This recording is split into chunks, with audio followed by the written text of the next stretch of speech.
soy Iker Puerto San Román, estudio segundo bachillerato en el Instituto Ierlo Boliches de Fuengirola, y yo cuando vaya a la universidad, que ya me toca el año que viene, pues me gustaría estudiar bioquímica. Motivo en parte por el que hago pues, un vídeo que trata sobre las células y estas cosas. Bueno, mi vídeo, pues como ya he dicho, se llama Breve recorrido sobre por las líneas celulares y el cáncer, basado en el taller del doctor José Lozano, Células Inmortales. ¿Qué es una línea celular? Fácil. Una línea celular es simplemente un conjunto de células que han conseguido la capacidad de dividirse ilimitadamente. Entonces, lo que nos va a servir es que esas células las podemos cultivar y nos sirven para hacer todo tipo de experimentos y sabemos que no se van a morir y, bueno, siempre que tengan pues, un sustento con el que alimentarlas y sabemos que pues, tienen qué características tienen y nos sirven para hacer todo tipo de experimentos. Claro que actualmente sí las tenemos, pero es que a mediados del siglo pasado no teníamos cultivos celulares de este tipo. Nosotros cultivamos células humanas y se morían, en plan, tú las ponías en la placa, les dabas su alimento, se dividían un poquito, pero morían. Entonces, el Dr. Guy consiguió encontrar unas células en 1951, humanas, que se conseguían dividir ilimitadamente. ¿Y cuáles eran estas células? Pues eran células humanas, pero que se dividían ilimitadamente, muy resistentes, pero que además que se dividían muy rápido. Pues eran células cancerosas. Vamos a ver cómo unas células cancerosas, que son células malignas que producen enfermedades, van a salvar miles y miles de vidas y van a producir una revolución en la biología y la medicina. Así que, vamos allá. Eso sí, antes, vamos a preparar un poquito, ¿no?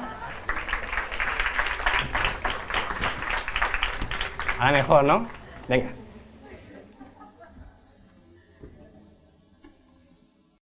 Puede que una de las imágenes más clásicas que tengamos de un biólogo sea la de un científico cultivando células en una placa de Petri para hacer sus experimentos. Y es que el cultivo de células es muy importante en biología, pues uno de los objetivos de esta ciencia es describir cada uno de los procesos que ocurren en las células. Sin embargo, al igual que para observar células por primera vez hubo que desarrollar el microscopio, para cultivar células primero hubo que aprender a cultivarlas.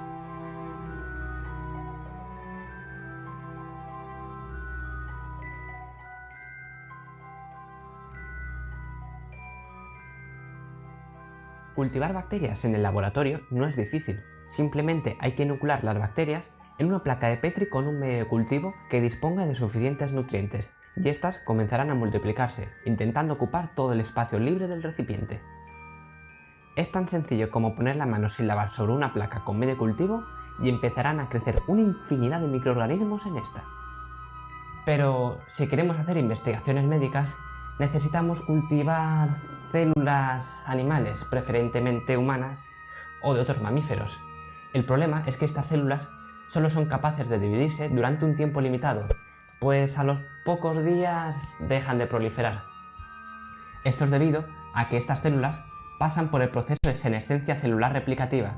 Nuestras células están hechas para morir, estén en un cuerpo o estén en un cultivo, y el hecho de que las células dejen de dividirse se debe a los telómeros. Los telómeros son unas regiones situadas en los extremos de los cromosomas, los paquetes en los que guardamos nuestro material genético.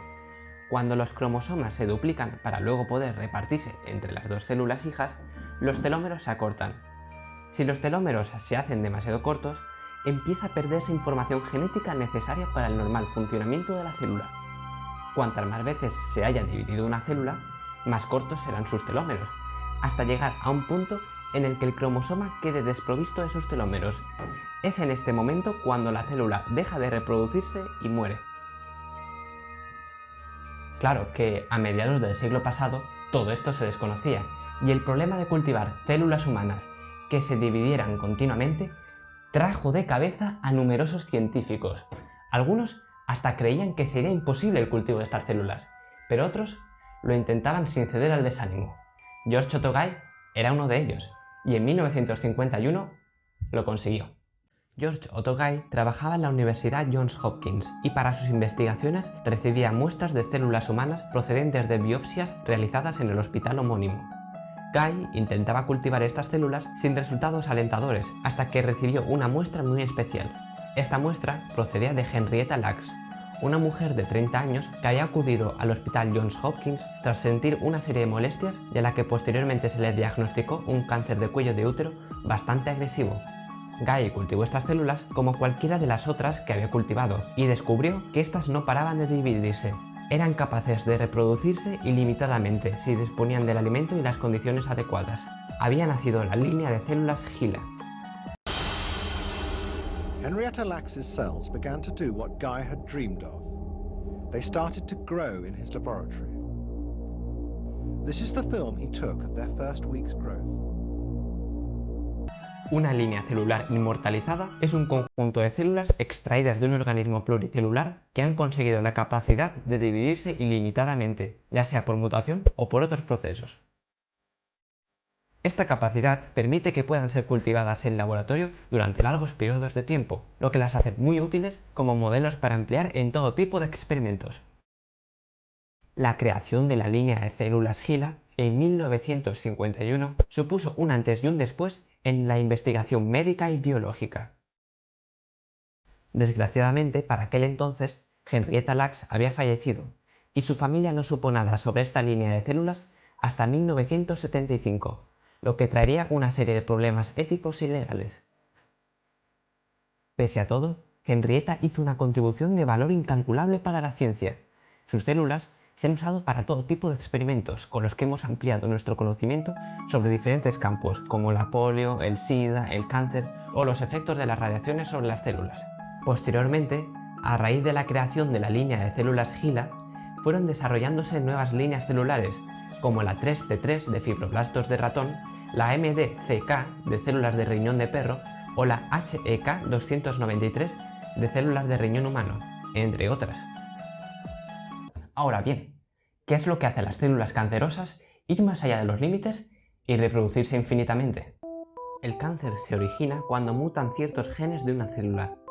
Esta mutación puede ser espontánea o deberse a factores físicos como las radiaciones ultravioleta, químicos como el amianto y el humo del tabaco, o biológicos como ciertos virus.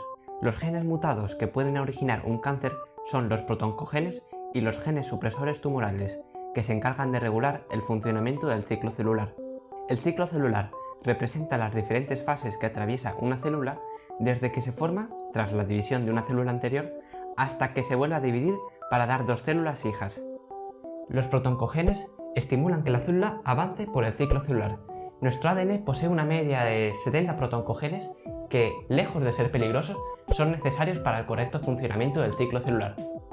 Por otro lado, los genes supresores tumorales tienden a ralentizar el ciclo celular e incluso a detenerlo si es necesario. Podríamos decir que hacen de muro para evitar que la célula se divida sin control. Cuando los protoncogenes mutan, se convierten en oncogenes, que hacen que el ciclo celular continúe sin control, de manera más rápida. Sin embargo, un oncogen no es suficiente para que se produzca una masa de células cancerosas, es decir, un tumor, pues los genes supresores tumorales son capaces de detener este crecimiento anormal. Por ejemplo, un gen supresor tumoral importante es el RB1, que controla el paso de la célula de la fase G1 a la S, y que además interviene en la replicación, en la reparación del ADN y en la apoptosis, la muerte celular programada. En esta última también interviene otro gen importante, el TP53, conocido como el guardián del genoma. La apoptosis se produce cuando el material genético de la célula ha sido dañado gravemente y es imposible su reparación. Cuando la célula realiza la apoptosis, se suicida, para evitar que este material genético dañado se extienda. Un ejemplo de apoptosis que hemos visto todos alguna vez son las quemaduras solares. Cuando los rayos ultravioleta del sol irradian las células de nuestra piel, dañan su material genético, y estas responden realizando la apoptosis, quedando como resultado la conocida quemadura. De la misma forma, si se generase un oncogene y se viese alterado el ciclo celular, los genes supresores tumorales detendrían la formación del tumor, provocando la muerte de las células mutantes. Sin embargo, si tanto los protoncogenes como los genes supresores tumorales han mutado, entonces no habrá nada que detenga la división de las células cancerosas, que además de dividirse sin fin, serán inmortales. Es posible que ahora nos acordemos de los telómeros. Si los cromosomas de las células cancerosas siguen teniendo telómeros, llegarán a un punto en el que después de tantas divisiones los pierdan y mueran, ¿no? Pues error. Las células cancerosas, para colmo, son capaces de estimular la síntesis de telomerasa, una enzima que durante la replicación del ADN se encarga de copiar también los telómeros, de tal manera que estos nunca se acortan y la célula mantiene su capacidad de dividirse ilimitadamente. Estos solamente son algunos de los complicados procesos que intervienen en la bioquímica del cáncer. Seamos realistas, la cura para el cáncer no llegará de la noche a la mañana. El cáncer es una enfermedad muy compleja de la que se han identificado hasta 200 tipos diferentes. Aún así, tenemos la suerte de contar con una inmensa comunidad de científicos que dedican sus vidas a desentrañar los mecanismos que rodean esta enfermedad, con resultados prometedores. Eso es todo. Espero que os haya gustado y muchas gracias.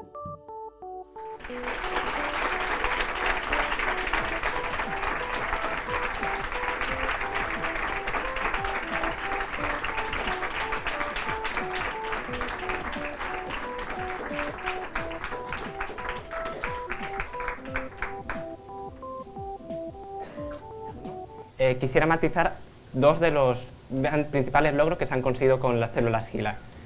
Entre las 60.000 investigaciones que se han hecho gracias a estas células, podríamos destacar que, por lo menos la primera, la que fue la primera, fue el desarrollo de la vacuna de la polio. El doctor Salk consiguió desarrollar esta vacuna por sus cultivos, con sus trabajos que hizo en células HeLa. Y luego, por otro lado, las células HeLa además también fueron las primeras células humanas que fueron clonadas. Luego, aparte, también, como he dicho, fueron usadas en investigaciones contra el cáncer, sobre el SIDA, etcétera, etcétera.